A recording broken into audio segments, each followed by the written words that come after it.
یا علی مدد. Otherwise, write Abu Ali Missionary, wise number 396.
چوروں نے سمجھا کہ ان میں آپس میں بے دلی ہے، اس لیے کوئی ڈرنے کی بات نہیں، اس کو لوٹا پھر دوسرے کو لوٹا، وہ چور کو پور کرنے لگا تو نوانوں میں سے کوئی نہیں آیا۔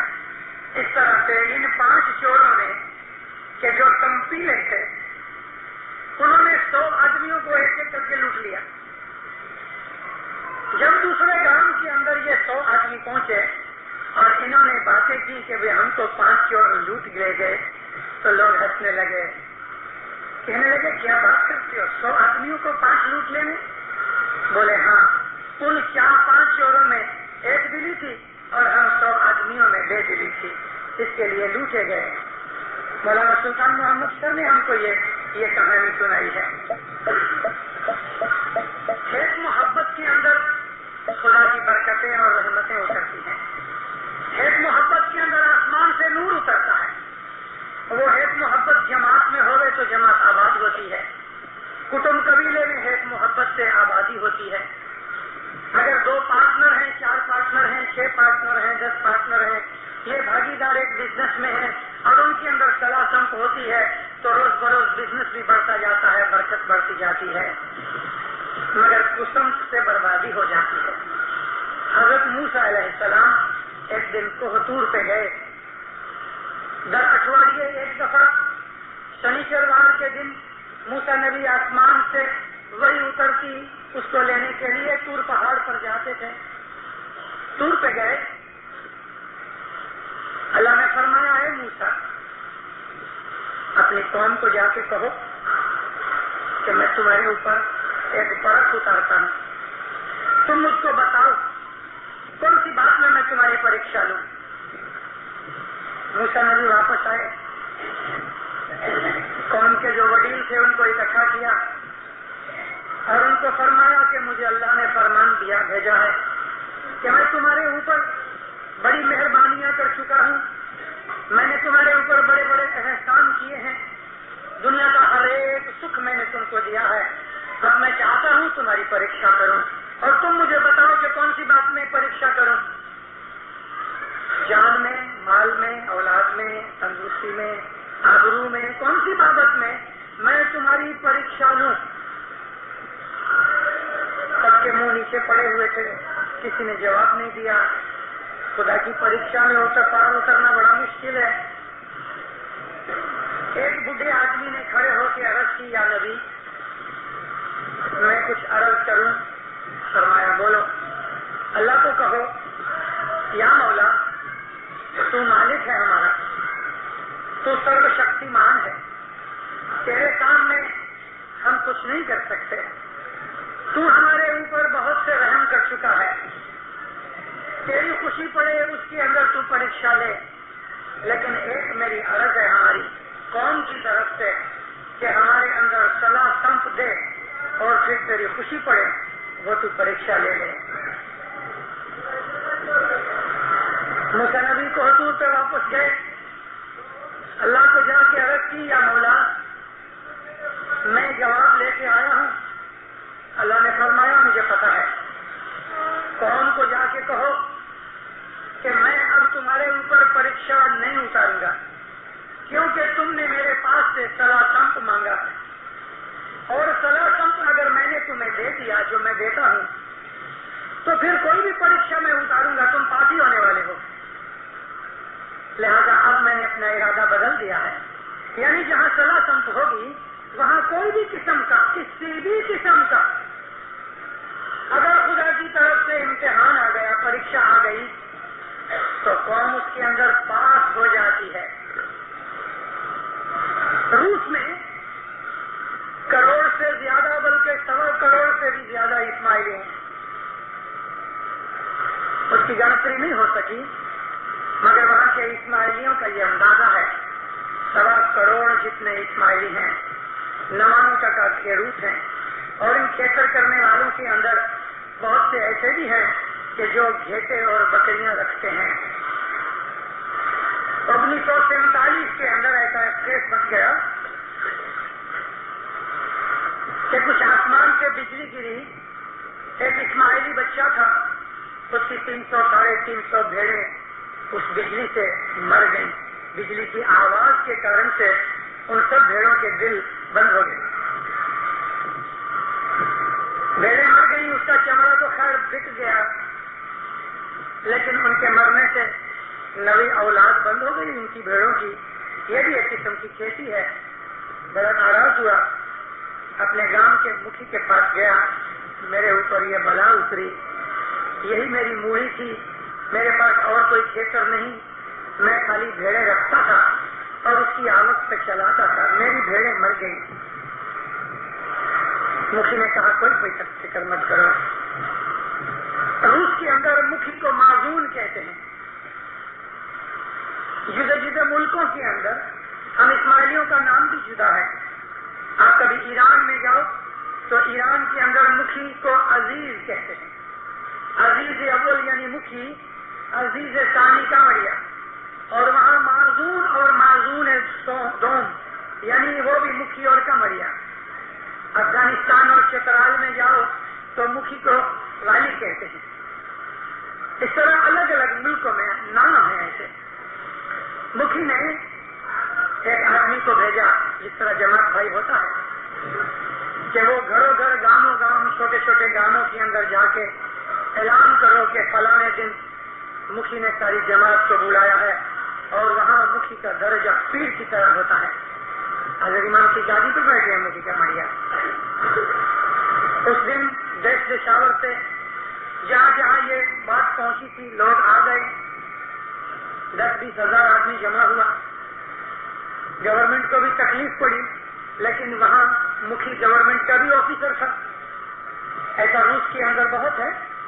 ہماری جماعت کے مکھی کامڑیا وہاں کی گورنمنٹ کے اندر بھی بڑے ہیں. بولشوک اور کمیونسٹ پارٹی کے سیکرٹری ہیں، پریزیڈنٹ ہیں، جماعت کے اندر بھی بڑے سردار ہیں. یعنی دنیا کے اندر چین اور روس میں ہماری میجورٹی ہے، اور چین روس دونوں کمیونسٹ کنٹریز ہیں. اور ان کنٹریز کے اندر، دیش کے اندر دھرم جیسی کوئی چیز نہیں، بلکہ دھرم مٹانے کی گورنمنٹ کی طرف سے کوشش ہوتی ہے. پر آج 50-55 سال ہو گئے، اسماعیلی دھرم بھی جیتا ہے، اسلام بھی جیتا ہے. 34,000 کرسچن پادری مشنری آج بھی رشیا کے اندر باقی ہیں. رشیا نے بڑی محنت کی کہ دھرم مٹ جائے، لیکن 55-50 برس کے بعد بھی روس کے اندر آج سب دھرم موجود ہیں. مفتی صاحب نے کھڑے ہو کے جماعت کو بات سنائی، ہمارا ایک بھائی تکلیف میں آ رہا ہے، اس کی بھیڑیں ساری مر گئی ہیں، اور میں جماعت کو اپیل کرتا ہوں کہ ہم اس کی مدد کریں. ایک آدمی نے کہا مفتی صاحب 2 بھیڑیں میں دیتا ہوں. دوسرے نے کہا میں 5 دیتا ہوں. کسی نے کہا میں 1 دیتا ہوں. کسی نے کہا میں 10 دیتا ہوں. 1100-1200 بھیڑیں اکٹھی ہو گئی. 300-350 گھمائی، 1100-1200 بھیڑیں اس کو مل گئی. جس کے پاس 400-500 ہے وہ 1-2 بھیڑ دے دے تو پتہ بھی نہیں لگے، لیکن اس کی 3 گنا 4 گنا زیادہ ہو گئی. ایک دوسرے کی محبت کے اندر یہ پھل ملتا ہے. محبت بڑی چیز ہے. پریم بہت بڑی طاقت ہے. جس گھر کے اندر کسمت آ گیا وہ گھر برباد ہو گیا. کسمت کے اندر بہت چھوٹی چھوٹی چیزیں ہوتی ہیں. باپ بیٹے کا کسمت، دھنی دھنیانی کا کسمت، ساس بہو کا کسمت، نند بھابھی کا کسمت، ایک دوسرے کی جیسے کہ یہ دیورانی اور جیٹھانی کا کسمت. یہ چیزیں مٹ کے مردوں میں آتی ہیں، مردوں سے مٹ کے کٹمب میں سے نکل کے جماعت میں آتی ہیں، بزنس میں جاتی ہیں. انسان برباد ہو جاتا ہے. کوئی کٹمب کسمت کے اندر جی نہیں سکا، آباد نہیں بن سکا. اسی طرح سے کوئی بھی جماعت کسمت کے اندر آباد نہیں بن سکی. اسماعیلیوں نے راج بھی کیے. جب ان کے اندر سنگٹھن تھا، محبت تھی، سمت تھا، اسماعیلیوں نے راج بنائے. آلبوت میں راج بنایا، موروکو میں راج بنایا، الجیریا میں راج بنایا، ٹیونیشیا لیبیا میں راج بنایا، ایجپٹ میں راج بنایا. اسماعیلیوں نے بہت اچھا کیا ہے. کسمت پیدا ہو گیا، سوارتی آ گئی، بڑائی آ گئی، مغروری آ گئی، تو کسمت کے کارن سے طاقت گھٹ گئی. دشمن نے قبضہ کر لیا اور حاضر امام کرسی چھوڑ کے چلا گیا. ہم نے راج گمائے کسمت کے کارن سے اور راج بنائے تو سمت کے کارن سے. جس جماعت کے اندر چھوٹے بڑے کا اگر کسمت ہے اور کسمت کا کارن کیا ہوتا ہے معلوم ہے؟ سوارتھ. کسمت ادھر ہی ہوتا ہے کہ جہاں سوارتھ ہوتا ہے اور سامنے والے کو کھاتا ہوا دیکھ کر ہم دل میں حسد کرتے ہیں اور حسد کا کارن بھی سوارتھی ہے.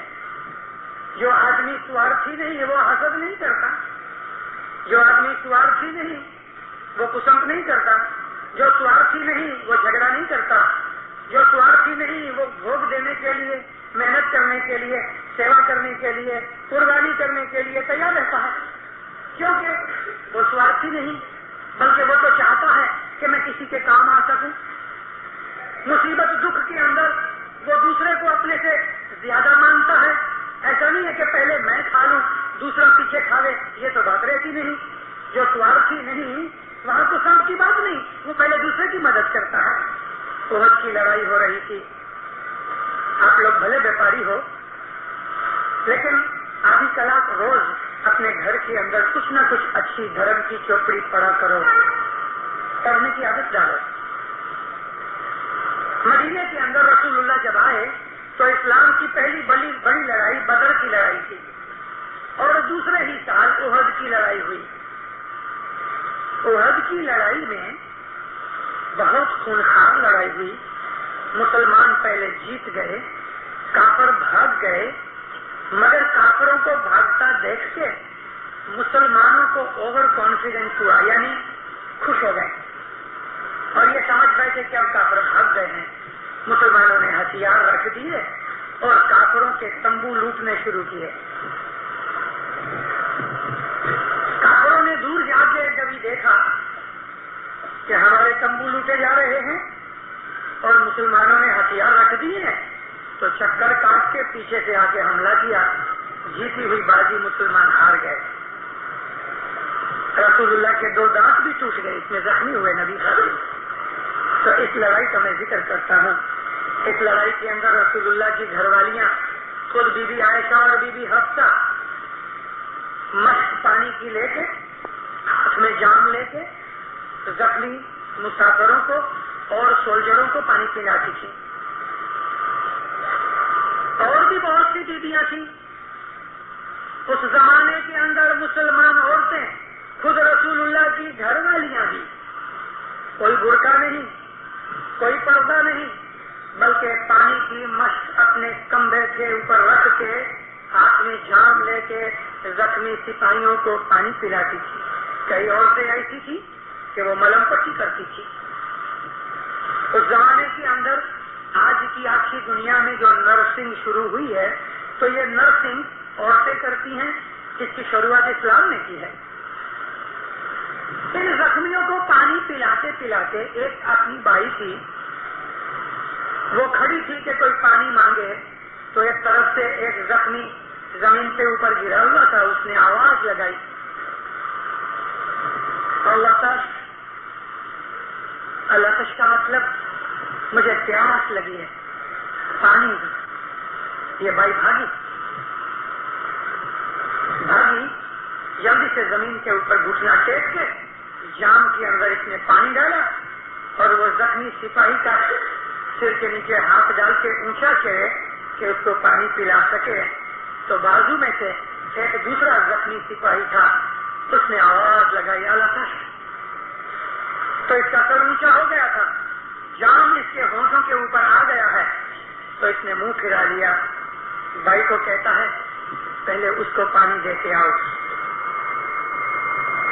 دیکھا اس کی قربانی، اس کا سمت دیکھو کہ خود موت کے نزدیک ہے، زخموں سے چور ہو گیا ہے، پانی کے گھونٹ سے حلق میں کانٹے پڑ گئے ہیں، مگر جب دوسرے بھائی نے پانی مانگا ہے تو یہ کہتا ہے کہ پہلے اس کو پلاؤ.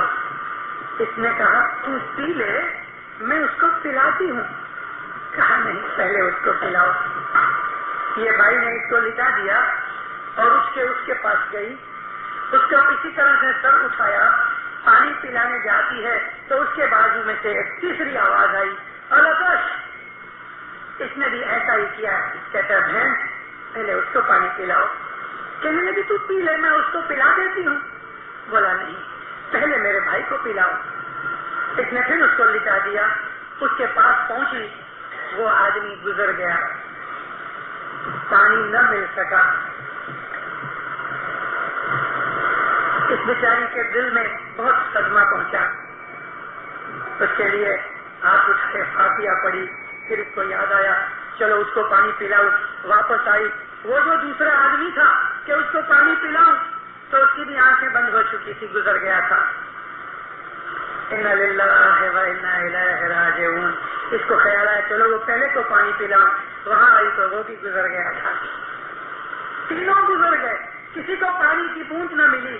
مگر دیکھو تو صحیح, ان کی ایک دوسرے کی محبت کہ موت کے وقت بھی اس نے اپنے سے اپنے بھائی کو ترجیح دی. کہتا نہیں پہلے اس کو پانی پلاؤ, خود پانی پیے بغیر مر گیا, قبول ہوا. لیکن اس کو پانی پلانے کے لیے کہا.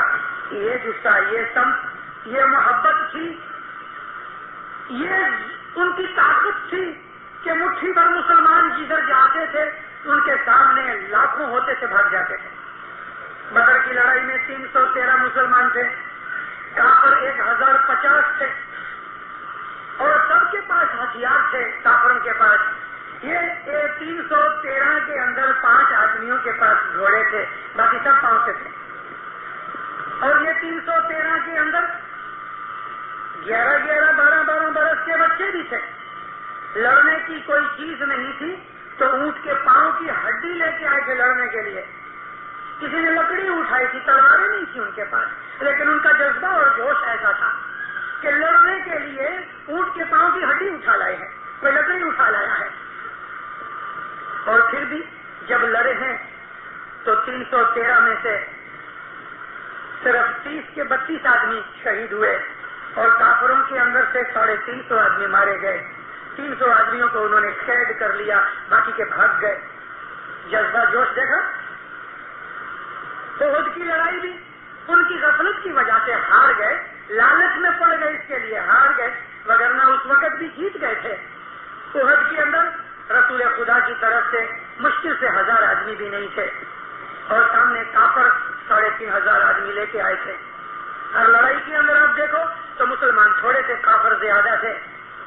مسلمانوں نے بسا اوقات 10,000 کا لشکر لے کے 1.5-2 لاکھ کیسر روم کی لشکر کے سامنے مقابلہ کیا ہے. سمت, ایک دوسرے کے لیے محبت, ایک دوسرے کے لیے لازمی, ایک دوسرے کے لیے فدائیت, ایک دوسرے کے لیے اپنے آپ کو اس کو زیادہ سمجھنا. پہلے میرا بھائی, میں پیچھے. مگر یہاں تو الٹا ہو گیا, پہلے ماں باقی کے پیچھے. اوندا ہو گیا, سوارتھ آ گیا, آدمی کے اندر سیلفش بنایا گیا. آج ساری دنیا کے اندر یہی چیز ہے. یہ سیلفش ورتی انڈیا پاکستان کے اندر میں بہت دیکھ رہا ہوں, اپنوں میں بھی غیروں میں بھی, سب میں آپا دھاپی پڑی ہوئی ہے. میرا کیا, میرے کھیسے بھر جائیں, باقی کے بھلے نہ نقصان ہو جائے. نہ گورنمنٹ کی پرواہ ہے, نہ لوگوں کی پرواہ ہے, نہ دین کی پرواہ ہے, نہ خدا کی پرواہ ہے, نہ منشیات کی پرواہ ہے.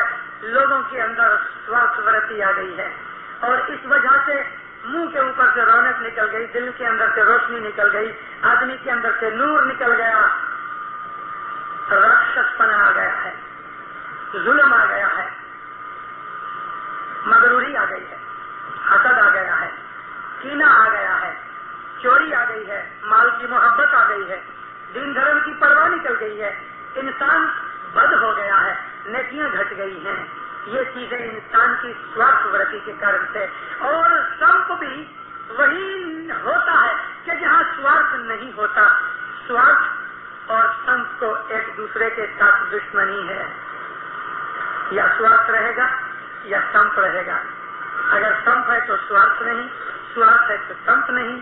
اور جہاں سوارتھ آ گیا سب کچھ آ گیا.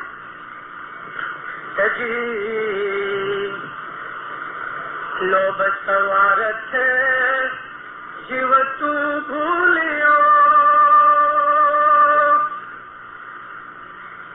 غفلت بھولیو گمار. لوب سوارتھ جیو تو بھولیو, غفلت